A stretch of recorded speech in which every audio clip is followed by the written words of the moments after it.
I grew up around Native American people, primarily the Cheyenne and the Crow.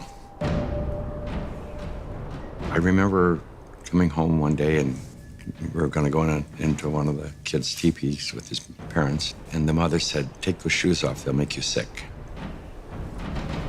It was just strange why she would say they would make you sick. Well, I wouldn't have had a clue at that time. In simple terms, grounding is literally putting your bare feet on the ground. When you do that, you're in contact with the earth, and Mother Earth is endowed with electrons.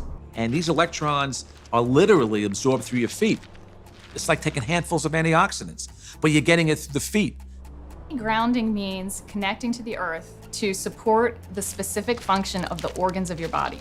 It supports the body as a whole, but it specifically supports organ systems down to the tissues and the cellular function of the entire body.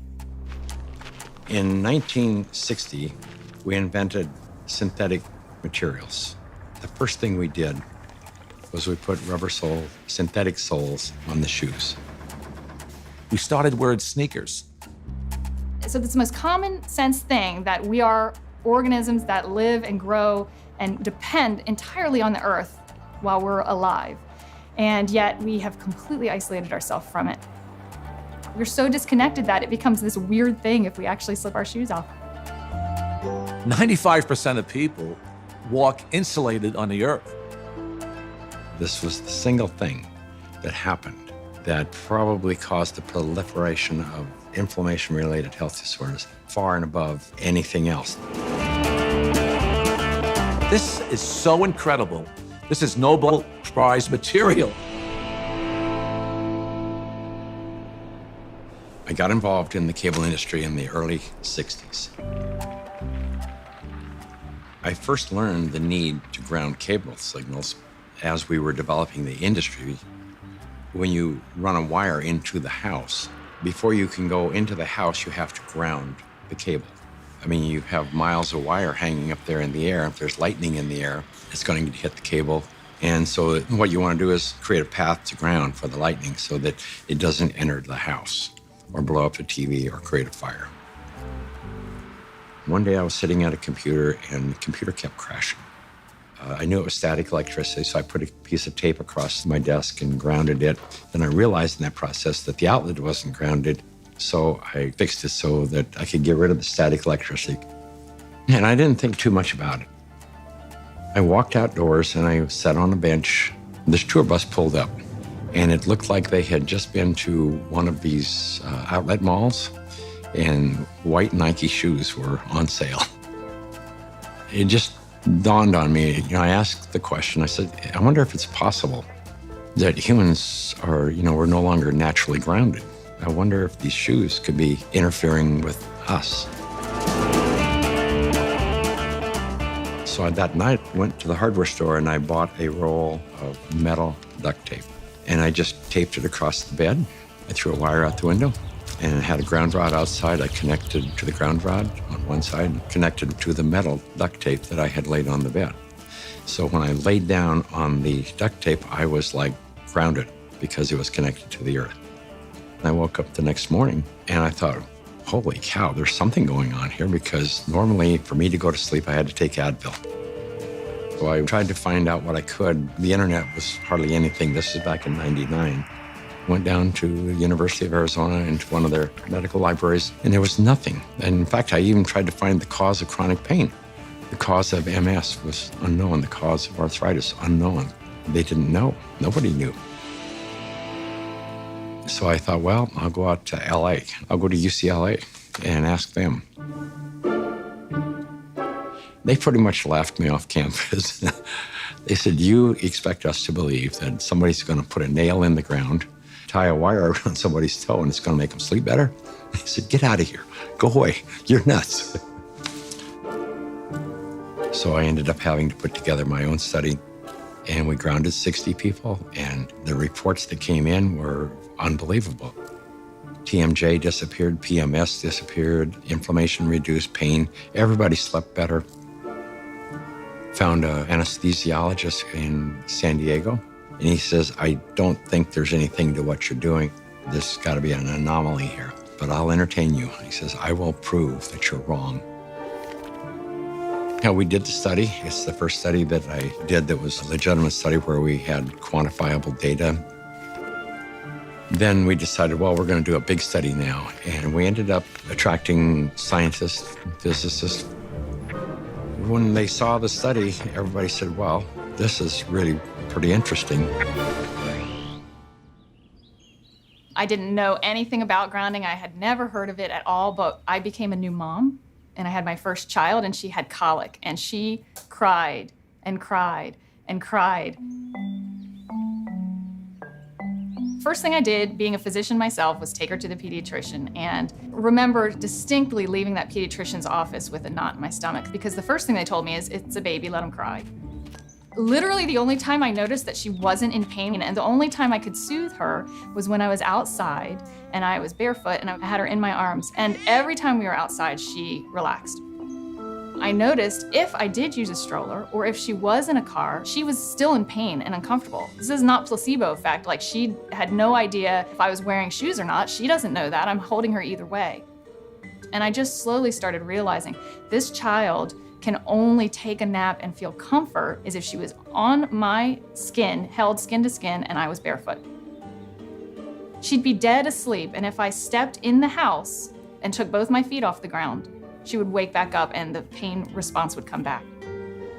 And I didn't know what it was called, and I didn't at that time feel comfortable thinking about using it in my conventional medical practice, but I just knew that this is what I'm gonna do to help my child. I was working with a mentor of mine, and she recommended that I ground my energy. I didn't know what she meant by ground yourself. So the first thing I did was go home and look it up on the internet. And through doing a search about grounding, I found Clint Ober's work and the book about earthing. And I realized that it's a real thing and a real healing modality with tons of medical literature behind it. I first learned about grounding maybe 12, 13 years ago through one of the trainers for the Tour de France team from the US, and he was using it with many of their athletes and with surprising results. And I think that surprising best summarizes my response to it because it didn't seem to make sense. I think I became a believer once I started to explore the science. If you take a microscope and you look at a piece of wood and you go down, down, down, all of a sudden, there's nothing there. There's molecules, but they're not even connected. What's holding them together? What's the force that's holding everything together? Our body is electrical. This is all electronic equipment. The heart, the lungs, the brain. I mean, this is electrical equipment. It's all electrical. Everything is electrical. Unbeknownst to us, we live inside a battery. The surface of the Earth is charged negatively, and the ionosphere, which is a layer of the atmosphere about 60 miles up, which is ionized by the sun, meaning that the rays of the sun are so strong that they split the molecules into a positive charge and a negative charge. The negative charge are transferred to the surface of the Earth through lightning mainly, and the positive charge stay 60 miles up.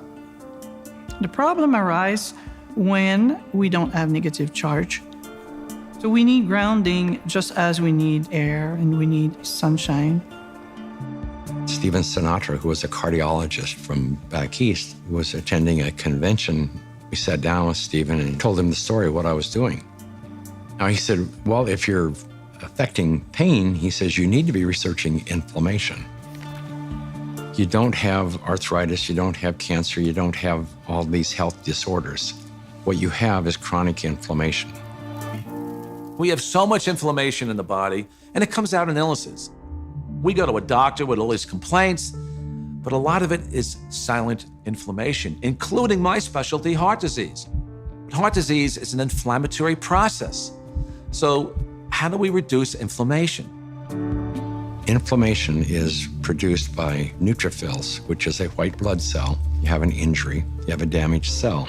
And so these white blood cells come over and they encapsulate the damaged cell and they release reactive oxygen species, which rip electrons from the damaged cell and that destroys the damaged cell.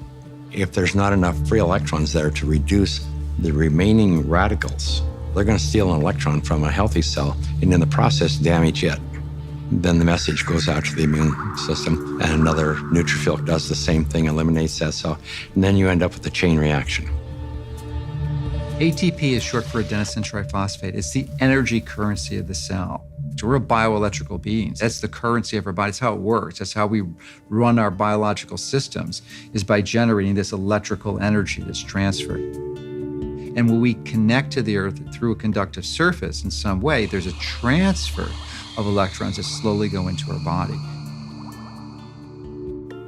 In situations where we are insulating ourselves from this surplus of electrons into our body, we're going to get the absolute opposite. So instead of having low levels of inflammation and a thin blood, we'll have thick blood that's more likely to clot, and our levels of inflammation tend to increase. You could take anybody who has chronic pain. It doesn't matter who they are. It doesn't matter what's wrong. And ground them, and you're going to have a significant reduction in pain. You're going to stop the oxidation or the inflamed portion. That stops almost immediately. Then the body can heal and return to normal. And healing generally is improved by 60, 70%.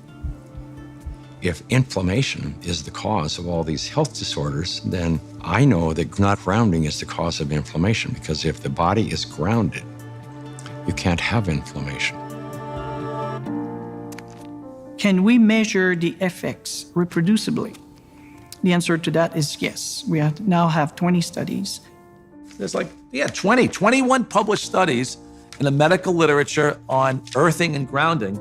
And this is peer review stuff. In simple terms, what earthing does is literally, it quenches the fires of inflammation. And if inflammation is the source of all root illnesses, including Alzheimer's disease, cancer, heart disease, diabetes, I mean, the list goes on and on. If you can impact inflammation and, squelch it, kill it, stop it, we're going to be healthier beings. So why hasn't it caught on in mainstream? I can only say it will. There's a well-established, traditional, conventional system that relies on expensive intervention. So they'd like to perpetuate that, and they're not too interested in having some competition coming in for a lot less expensive to sort of sabotage their profit levels. Because their goal isn't to help humanity. Their goal is really, as corporations, is increase their profit. The question becomes, how much of an influence has lack of grounding been in the epidemic of disease that we have? Is this grounding a factor? The light switch went on, and I thought, we're doing things completely backwards here. A typical day for a child is completely ungrounded. Most children wake up sleeping on a bed that was not grounded in a house or a building or on a floor that was insulated from the earth. And then they go immediately into a classroom that's insulated. And even on recess, in the recess period, they go outside and are literally fenced in and are paved with asphalt. And then they have after-school activities, which are either indoors or if they're outdoors, they are literally required to wear protective gear. Even if they're exercising for 2 hours after school, 100% disconnected from the earth. And then they go home and they go inside and they eat dinner and they do homework all hours of the night, and then they pass out in an ungrounded bed. So that's a 24-hour period of time completely ungrounded, and that goes on day after day after day. There's a resistance to integrating novel thoughts. And many times new ideas aren't implemented until the people who hold the counter opinion die. The good thing about grounding is that you don't need a doctor to tell you to do it. You do not need a physician to recommend it to you. You can try this anytime. It is your birthright because you live on the earth. I ground every day. Hey, I want to be connected to the earth as much as I can. I would say about 95% of the day I am grounded because I believe it's just a no-brainer. Go outdoors, take your shoes off, stand barefoot on the earth, or sit on the earth, put your feet and your hands on the earth, and you will instantly notice the pain and inflammation begin to drain from your body. I got my life back is probably the most common refrain that I hear. Thank you, I got my life back. I got my life back.